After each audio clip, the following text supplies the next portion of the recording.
But I met him, and he was in his 20s, and I was in my 20s, and I was like, boy, this guy, and he was so paranoid at the time. Yeah. And this is in the 90s. Well, he was beat up. He was paranoid, and he was talking about, like, it was one of the interviews that I was on, Stephen Greer's. Anyway, he left an indelible impression on me because I saw behind the scenes how terrified he was. He was debating on whether or not he didn't even come forward at the last possible minute. He talked about, I think either he was in the helicopter or they mentioned the fact they could take him up in the helicopter. It was a very big forest. They could just throw him out anywhere. He would never be seen or heard from again. Like, well, he went right up to the craft. He went up to the craft. He said there was like a green liquid dripping out of it. He said there was an arm. With I think 3 or 4 fingers, like a biological piece of an entity. Yeah, and I haven't watched the whole interview since I operated the camera for that interview with Dr. Greer, and but he left an indelible impression on me. Like I was like, shit. Well, because he was a Marine, right? Yeah, and that's why I mentioned maybe the connection with this guy reaching out to you. Maybe there's some, and the thing is like I wasn't really prepared at the time to process like crash retrievals, anything beyond Roswell. I know it's been a kind of a slow evolution for my personal, my personal journey, because I heard about that was my first case where I was like, boy, this guy's credible, man. I mean, I felt like he was credible. Seems super credible. This happened in the early 90s. He was a part of Operation Laser Strike in Peru. Yeah. And this egg-shaped craft crashed into... Dripping. Dripping. There was something dripping from it, and he had telepathic communication with it. It was buried about a 45-degree angle and into the side of the side of the cliff there, the ridge. It was dripping this like syrup viscosity, this liquid. It was everywhere, all down, everywhere when we went down there because there was plants and everything. And it was weird. It was a purplish green color, and it kind of like fluctuated. Like you couldn't really, when you'd look at it one time, then you look at it again, and it would like. It's almost like it. I don't know if it was like alive and it was just changing, but every time you looked at it, you saw a different shade of greenish purple. And the being was basically sending him very similar signals that it sent, Venturelli, the neuroscientist, and the daughters or the women. Yeah. It was saying, help me, help me. And he started to walk towards the craft. And then they showed up. And then they apprehended him. They beat him up. People in Virginia are terrified that don't have evidence. Just the fact that they witnessed the event or drove the creature or whatever aspect, they experienced, they're terrified. Now, obviously the ultimate, holy grail of evidence that I'm bending over backwards to get my hands on, and we keep getting close, is film footage. Yeah. Now, I know through experience that if I do get my hands on it, and bloody well we've gotten close, I got something to worry about. And I've thought about that many times. Like, could I upload it to a server? Could I send it to 10 different people? Like, how do I deal with that scenario?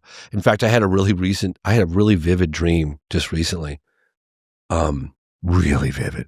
Like, in fact, when I was watching your show with Joe Rogan, he had that dream. Yes. That really vivid. I had a really vivid dream where I was in Virginia, and I was in a very crowded area. I think it was like a conference, or we were having a screening or something. And lots of activity, lots of things. And some gentleman walked up to me, and he handed me a thumb drive, and he just slipped it in my pocket, and he just looked at me, and he kept walking. And I was like, shit, this has to be the footage, right? But in my dream, I was going, what do I do? Like, and then I just felt this dude. Maybe that happens. I just got the chills. Now I have a target on my back. Like, what do I do? Like, I feel like I'd have a target on my back to get the hell out of there. I need to get it uploaded as quickly as possible. Go to a fancy hotel in Sao Paulo. I don't know. But anyway, if there's one thing that I've learned in this field, don't draw quick conclusions. Don't have that knee-jerk reaction. Like, suspend your judgment, listen to the testimony, because it's so easy to go, that's impossible. That couldn't possibly have happened without the whole world knowing about it. Well, that's people have an allergic reaction to everything that doesn't fit their kind of mental model of how the world works.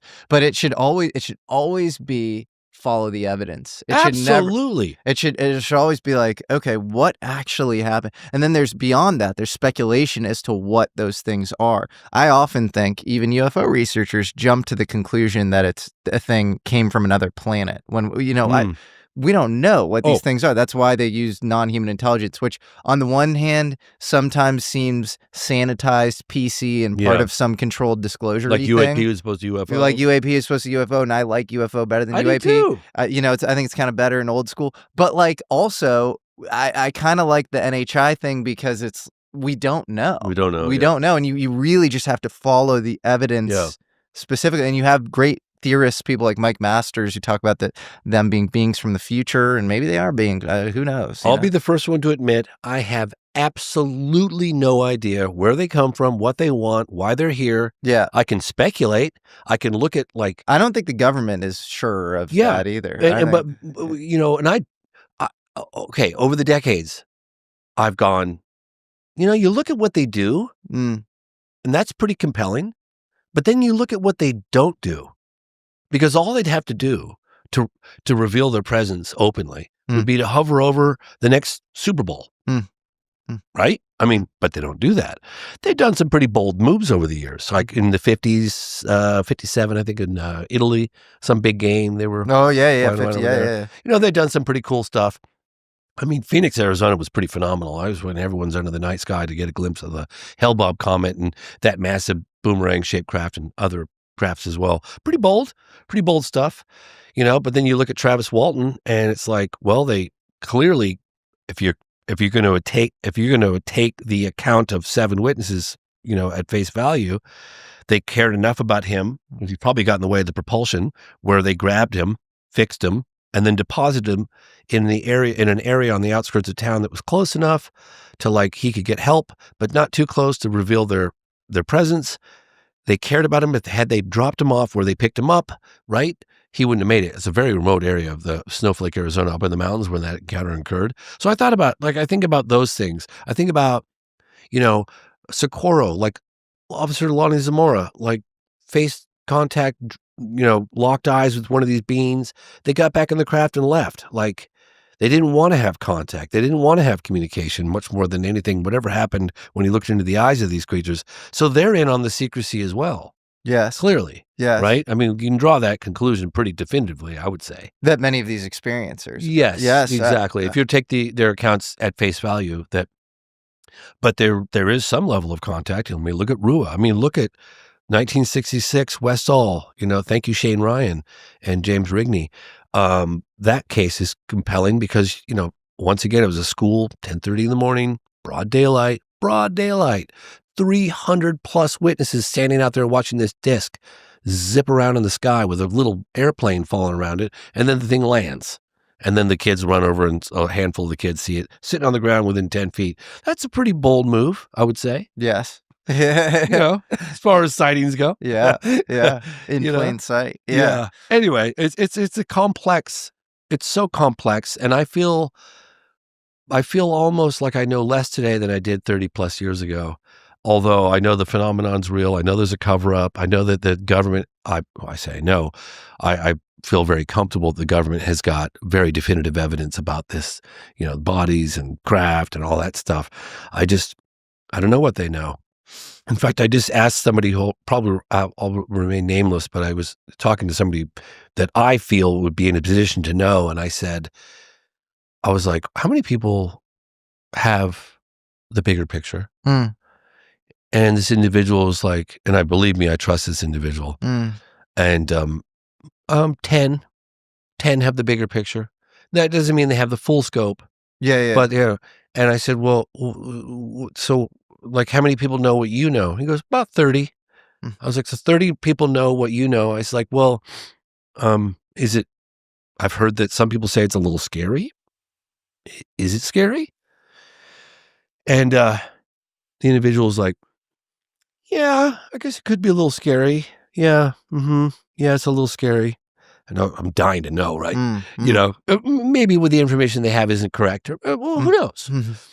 And I looked over and Leslie Keene was watching me have this conversation, You know, this is recently, and I see her looking at me across the room, and she's like looking at me. She knows. She goes, "I know that look on your face, James. When I see you locked, like you really want to know something." She goes, "I didn't want to interfere," and I'm like, just about. So I was like, "Well, what? Well, it's like, what's the intent?" You know, and then somebody like butts in and hey, you know, I've always wanted to meet you. And I'm sitting there like, oh, wah, wah. Like I don't know if I would have gotten it or not, but according to this individual, that it's not like I didn't have to fear for my safety kind of thing.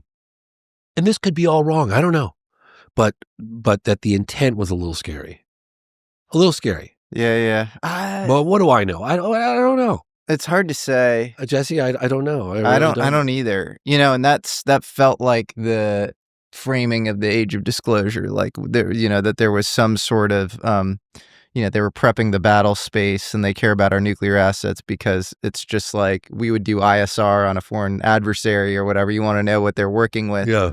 I don't believe that. I don't. And that's not to say, you know, if you're a hammer, everything's supposed to look like a nail. And so if your job is American national security, like, you know, maybe that's the way you're supposed to orient yourself towards this. But like, I don't believe that. And I don't think that should be people's a priori biases going in, especially if that's their first touch point towards, you know, the phenomenon.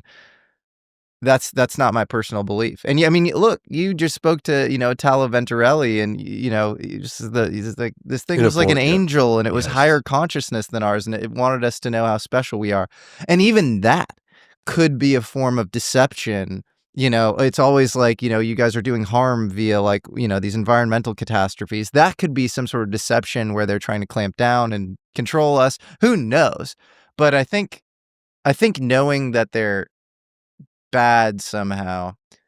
I mean, this thing's been, whatever's been going on, it's been going on for a long time. I think well before Roswell, well before Magenta in the 30s. Look at Wonders in the Sky by Jacques Vallée. That's a great example. Yes. Incredible. Yeah, or Passport to Magonia. Passport to Magonia, exactly. So this has been going on for a long time. So I just, the idea that there's going to be some sort of rapid juncture or break in their orientation towards us, where they start to view us as some sort of big threat.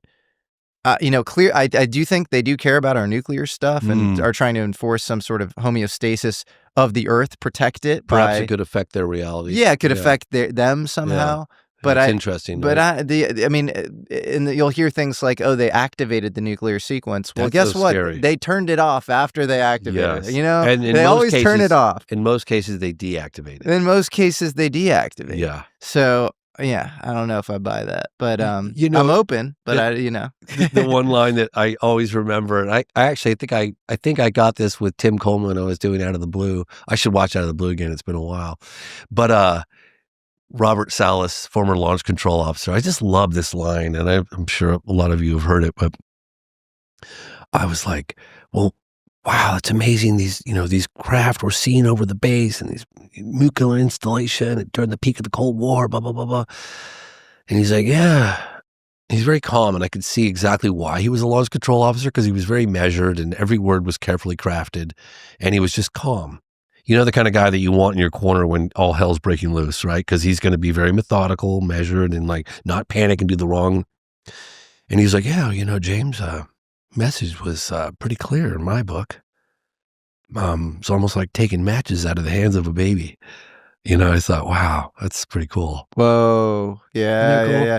It is cool. And Solace. It's kind of reassuring a little bit. It is. And you know what? He's not alone. Most of those guys who are in Bob Hastings' amazing book, UFOs and Nukes, say that that's what they, you know, they're like, we don't know, but we think that the message is, you know, you guys are playing with fire. Yeah.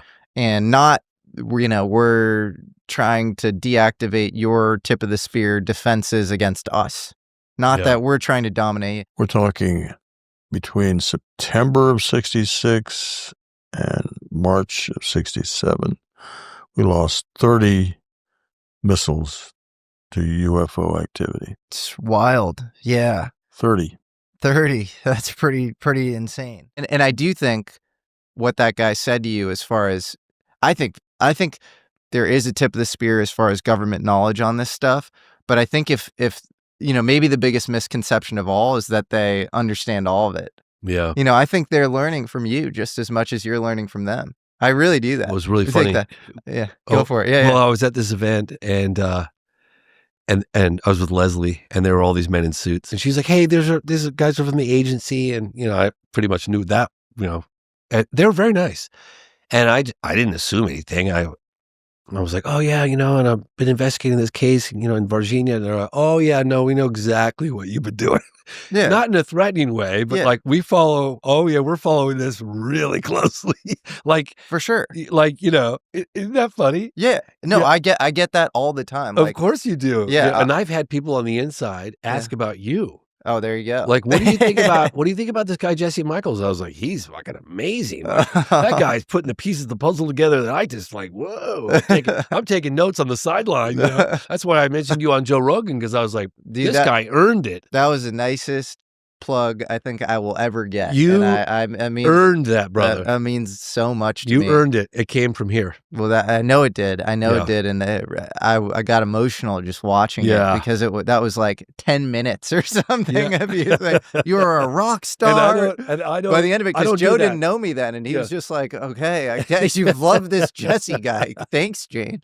Because I've been watching you work, and I'm like, this guy's operating on another level. Like, you're just incredible the way you're putting the pieces of the puzzle together and like doing deep dives into all these different aspects. I was like, whoa, like this is incredible. Well, I'm standing on the shoulders of giants, and there's no way, like you were making movies while you were painting fences. Yes, digging ditches, bending rebar, pouring cement, painting houses, parking cars. Yeah. So like, I think it's really easy to post destigmatization of the whole topic. New York Times article in 2017, all this stuff.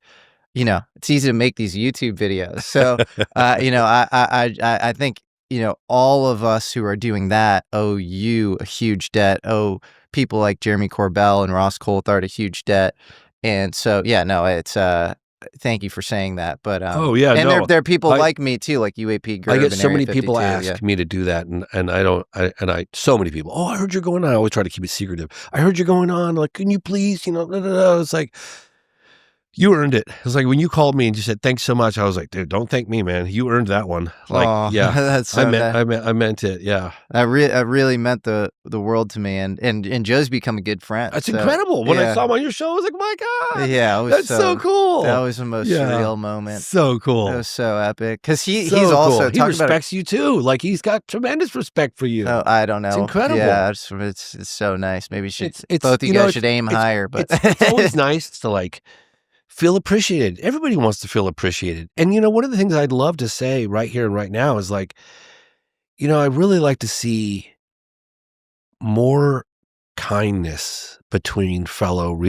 everyone, really. I agree. Especially with the people you disagree with. Yeah. And less impugning people's motives and thinking that they're bad faith actors. Absolutely. Because, and there are all these people who I went into this world thinking, oh, but they're part of the insider crew or whatever. And then I'd meet them and I'd realize that, like, maybe they know a few like kind of spooky-ish people or whatever, but they're really just trying to figure it out and they're trying to get the information. A good example of that is actually Tom DeLonge. Yeah. Where like, I recently. Remember when he went on Rogan? And Rogan it was too much. Yeah. It was too much too soon. Well, because he was probably right. He was right about a lot of stuff, I think. But it was too much where he wasn't in a position to. He could like say a high level thing, and then Rogan obviously wants to get low level. He wants to know all the details, and then he would say like, I can't really fully, tell you like I'll tell you after the show sort of thing. And it was like, oh, I can't wait for the show to end. Right. But I find him to be extremely earnest and cool and smart and have like some sort of working worldview around this thing that seems to be pretty coherent, and I think a lot of his engagement with people on the inside were his own just really vigilante desire to like get a lot of this stuff out in any way he could, and he has some interesting stories that I hope he tells at some point.